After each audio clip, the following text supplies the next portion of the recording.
ಈ ನಮ್ಮ ದ್ವೀಪದಲ್ಲಿ ಸಿಗ್ತಕ್ಕಂಥ ಈ ಜಂಬೂ ದ್ವೀಪದಲ್ಲಿ ಸಿಗ್ತಕ್ಕಂಥ ರತ್ನಗಳೇ ಬೇಕಾದಷ್ಟು ವ್ಯತ್ಯಾಸವನ್ನು ಕೊಡುತ್ತೆ, ಹೆಚ್ಚು ಕೊಡುತ್ತೆ. ಆದರೆ ಈ ನಿಧಿ ಅಂತಕ್ಕಂಥದ್ದು ಯಾರು ಅನ್ಯಾಯವಾಗಿ ಮಾಡ್ತಾರೆ, ಅದು ಸರ್ಕಾರದಿಂದ ಹಿಡಿದು ಸಾರ್ವಜನಿಕರ ಕ್ಷೇತ್ರದಲ್ಲಿ ಯಾರೇ ಅನ್ಯಾಯವಾಗಿ ಮಾಡಿದ್ರೆ ಅದನ್ನು ಅವರಿಗೆ ಈ ಬೇತಾಳ ಅಂತಕ್ಕಂಥದ್ದು ಬೆನ್ನು ಬಿಡದು ಬೇತಾಳ ಆಗುತ್ತೆ ಅನ್ನೋದು ಗ್ಯಾರಂಟಿ. ಆದರೆ ಒಂದೇ ಒಂದು ನಿಮಿಷ ಏನಂದರೆ, ಈಗ ಇವರು ನಮ್ಮ ಜ್ಯೋತಿಷಾಸ್ತ್ರ ಹೇಳುತ್ತೆ, ಅಂಕೋಲೆ ಗಿಡ ಮುತ್ತುಗದೆ ಎರಡು ಬೇರಿದ್ರೆ ಸಾಕು, ನಾವು ನಿಧಿ ನಿಕ್ಷೇಪ ಎಲ್ಲಿದೆ ಅಂತ ನಾವು ಗುರ್ತಿಡ್ದು ಬಿಡ್ತೀವಿ ಅಂತ. ಈಗ ಲಕ್ಷಾಂತರ ಸಾವಿರ ರೂಪಾಯಿ ಖರ್ಚು ಮಾಡ್ತಾರೋ ಅದೇ ನಮ್ಮ ಕೈಯಲ್ಲಿ ಇರಬೇಕು. ಯಾವ್ದಿರಬೇಕು? ಒಂದು ಅಂಕೋಲೆ ಬೇರೆ ಇರಬೇಕು, ಮತ್ತೆ ಮುತ್ತುಕದೆ ಬೇರಿದ್ರೆ ಜೇನುತುಪ್ಪ ಮುರಿದ್ರೆ ಸಾಕು, ನಾವು ನಿಧಿ ನಿಕ್ಷೇಪವನ್ನು ತೋರಿಸ್ತೀವಿ. ಆದರೆ ನಮಗೆ ಕಾನೂನು ಭಯ, ಯಾಕಂದ್ರೆ ನಾವು ಕಾನೂನಿಗೆ ವಿರುದ್ಧವಾಗಿ ನಾವು ಮಾಡೋಂಗಿಲ್ಲ, ಅದು ಸರ್ಕಾರ ಹ್ಯಾಂಡಲ್ ಇರೋದ್ರಿಂದ ನಮ್ಗೆ ಏನಾದ್ರೂ ಕಾನೂನು ಅನುಮತಿ ಕೊಟ್ರೆ ನಾವು ಬರೀ ಮುತ್ತುಕದ ಬೇರು ಅಂಕೋಲೆ ಬೇರನ್ನ ನಾವು ತೋರಿಸಬಲ್ಲೆ. ವಾಪಸ್ ಬರ್ತೀನಿ, ನಾನು ನಿಮ್ಮ ಕಮೆಂಟ್ ನ ತಗೊಳ್ತೀನಿ. ಈ ಬಗ್ಗೆ ಮಾತನಾಡೋದಕ್ಕೆ ಅನಂತ್ ಎಸ್ ಕಾರ್ಕಳ ಅವರು ನಮ್ಮ ಜೊತೆಗಿದ್ದಾರೆ, ಹಿರಿಯ ಪತ್ರಕರ್ತರು, ಫೋನ್ ಸಂಪರ್ಕದಲ್ಲಿದ್ದಾರೆ. ಸರ್ ನಮಸ್ತೆ.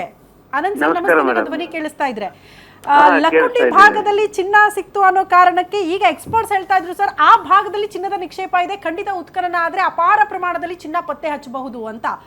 ಈಗ ಸಿಕ್ಕ ತಕ್ಷಣ ಅದು ಯಾರ ಪಾಲ ಆಗುತ್ತೆ ಅನ್ನೋದೇ $1 ಮಿಲಿಯನ್ ಪ್ರಶ್ನೆ ಆಗ್ಬಿಟ್ಟಿದೆ. ಪಾಪ ಮನೆಯವರು ಹೇಳ್ತಾರೆ ಸರ್, ನಮ್ಮ ಜಾಗದಲ್ಲಿ ಸಿಕ್ಕಿದೆ, ನಮಗ್ ಸಿಗಬೇಕು ಅಂತ.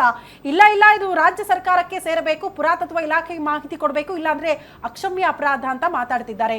ತಮ್ಮ ಕಮೆಂಟ್ ಏನ್ ಸರ್ ಇದಕ್ಕೆ? ಮೇಡಮ್, ಆಕ್ಚುಲಿ ಇದು ಶನಿವಾರ ದಿವಸ ಆದ ಘಟನೆ. ಶನಿವಾರ ರಿತ್ತಿ ಅನ್ನೋರು ಪಾಪ ಬಡತನದಿಂದ ಅವರು ಮನೆ ಕಟ್ಟುವಂತ ಒಂದು ವ್ಯವಸ್ಥೆಯಲ್ಲಿ ಅದು ನಿಧಿ ಸಿಕ್ಕಿದೆ. ಅದರಲ್ಲಿ 664 ಅಥವಾ 65 ಗ್ರಾಮ್ ಚಿನ್ನ ಇದೆ.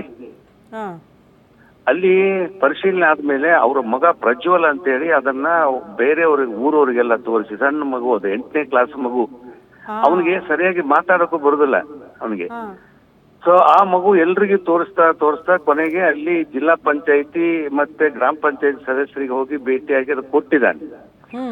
ಅದಾದ್ಮೇಲೆ ಎಲ್ಲ ಮಾಧ್ಯಮದಲ್ಲಿ ಬಂದಾದ್ಮೇಲೆ ಅದು ಸೆಂಟ್ರಲ್ ಪುರಾತತ್ವ ಇಲಾಖೆಯಿಂದ ಒಬ್ರು ರಮೇಶ್ ಮೂಲಿಮನಿ ಅಂತ ಬಂದು ನೋಡಿ ವೀಕ್ಷಣೆ ಮಾಡಿ ಇದು ನಿಧಿ ಅಲ್ಲ ಅಂತ ಹೇಳ್ಬಿಟ್ರು. ನಿಧಿ ಅಲ್ಲ ಅಂತ ಹೇಳಿದ್ಮೇಲೆ ಇದು ದೊಡ್ಡದಾದಂತ ಒಂದು ಗೊಂದಲಕ್ಕೆ ಕಾರಣ ಆಯ್ತು, ದ್ವಂದ್ವ ನೀತಿ ಆಯ್ತು. ಸರ್ಕಾರದ ವ್ಯವಸ್ಥೆಯಲ್ಲಿ ಕೂಡ ಇದು ಬಹಳಷ್ಟು ಸಂಕಷ್ಟ ಎದುರಾಯ್ತು.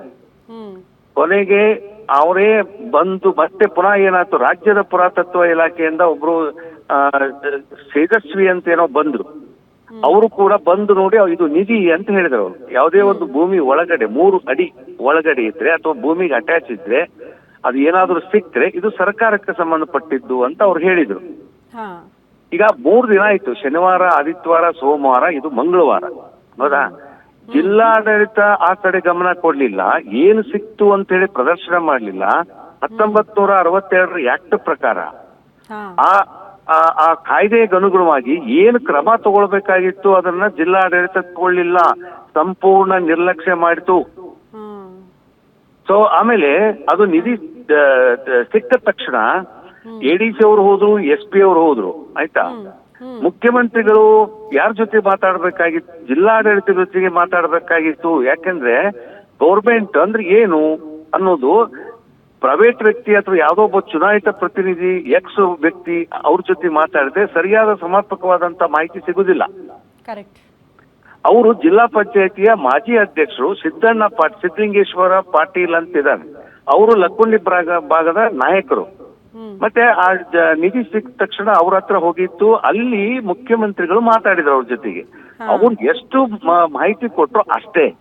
ಆಮೇಲೆ ತದನಂತರ ಅಲ್ಲೇ ಇದ್ದ SP ಅವರು ಕೂಡ ಅಲ್ಲಿ ಮಾತಾಡಿದ್ರು. ಆದ್ರೆ ಇದಕ್ಕೆ ಸಂಬಂಧಪಟ್ಟವ್ರು ಯಾರು? ಪುರಾತತ್ವ ಇಲಾಖೆಯವರು ಮಾತಾಡ್ಬೇಕಿತ್ತು, ಜಿಲ್ಲಾಧಿಕಾರಿಗಳಿಗೆ ಮಾತಾಡ್ಬೇಕಾಗಿತ್ತು, ಅಲ್ಲಿ ಜಿಲ್ಲಾಧಿಕಾರಿಗಳಿಗೆ ಹೋಗುವಂತ ಅವರು ಆದೇಶ ಮಾಡ್ಬೇಕಾಗಿತ್ತು, ಸೂಚನೆ ಕೊಡ್ಬೇಕಾಗಿತ್ತು. ಜಿಲ್ಲಾಧಿಕಾರಿಗಳು ಬಂದಿದ್ದು ಯಾವಾಗ? ನಿನ್ನೆ, ಅಂದ್ರೆ ಸೋಮವಾರ ಬಂದಾರೆ. 3 ಶನಿವಾರ, ಆದಿತ್ಯವಾರ, ಸೋಮವಾರ. ಅಂದ್ರೆ ಎಷ್ಟು ತಾತ್ಸಾರ ನಿರ್ಲಕ್ಷ್ಯ ಇದೆ. ಇದು ವಿಶ್ವ ಪರಂಪರೆಯ ಪಟ್ಟಿಯಲ್ಲಿ ಸೇರುವಂತ ಅತ್ಯಂತ ಎಲ್ಲ ಅರ್ಹತೆ ಇರುವಂತ ಲಕ್ಕುಂಡಿಗಳು.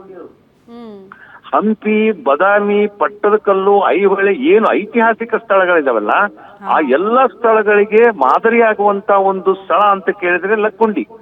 6ನೇ ವಿಕ್ರಮಾದಿತ್ಯ ಆಳಿದಂತ ನಾಡು, ಅತ್ತಿಮಬ್ಬೆಯ ಬೀಡು. ಕನ್ನಡವನ್ನ ಮೊಳಗಿಸಿದಂತ 10ನೇ ಶತಮಾನದಲ್ಲಿ ಕನ್ನಡವನ್ನ ಮೊಳಗಿಸಿದಂತ ಅತ್ತಿಮಬ್ಬೆ ಪ್ರಶಸ್ತಿ ಕೊಡ್ತಾರೆ. ಅಲ್ಲಿ ಲಕ್ಕುಂಡಿ ಉತ್ಸವನ ಮಾಡ್ತಾರೆ. ಆದ್ರೆ ಅದೇ ಲಕ್ಕುಂಡಿನ ಇವತ್ತು ಎಷ್ಟು ನಿರ್ಲಕ್ಷ್ಯ ಮಾಡಿದೆ, ಬರೀ ಉತ್ಖನನ. ಇನ್ನೊಂದು ವಿಷಯ ಅಂದ್ರೆ ಪ್ರಾಧಿಕಾರದ ಆಯುಕ್ತ ಬರಬೇಕಾಯ್ತು. ಅಲ್ಲೊಂದು ಪ್ರಾಧಿಕಾರ ಇದೆ, ಲಕ್ಕುಂಡಿ ಸಂರಕ್ಷಣಾ ಪ್ರಾಧಿಕಾರ ಇದೆ. ಆ ಪ್ರಾಧಿಕಾರದ ಕಮಿಷನರ್ ಬರಬೇಕಾಯ್ತು. ಆ ಮನುಷ್ಯನು ನಿನ್ನೆ ಬಂದಿದ್ದಾರೆ, ಶರಣು ಗೋಗೇರಿ. ಆಮೇಲೆ ಅಂದ್ರೆ ಪ್ರವಾಸೋದ್ಯಮಕ್ಕೆ ಸಂಬಂಧಪಡುತ್ತೆ ಅದು. ಆ ಪ್ರವಾಸೋದ್ಯಮ ಇಲಾಖೆಯ ಅಧಿಕಾರಿ ಅವರೆಲ್ಲ ಇನ್ಚಾರ್ಜ್ ಇದ್ದಾರೆ, ವಿಭೂತಿ ಅಂತೇಳಿ. ಆ ಮನುಷ್ಯನು ನಿನ್ನೆ ಬಂದಿದ್ದಾರೆ. ಅಂದ್ರೆ ಒಬ್ರಿಗೊಬ್ರಿಗೆ ಸಂಬಂಧಗಳಿಲ್ಲ.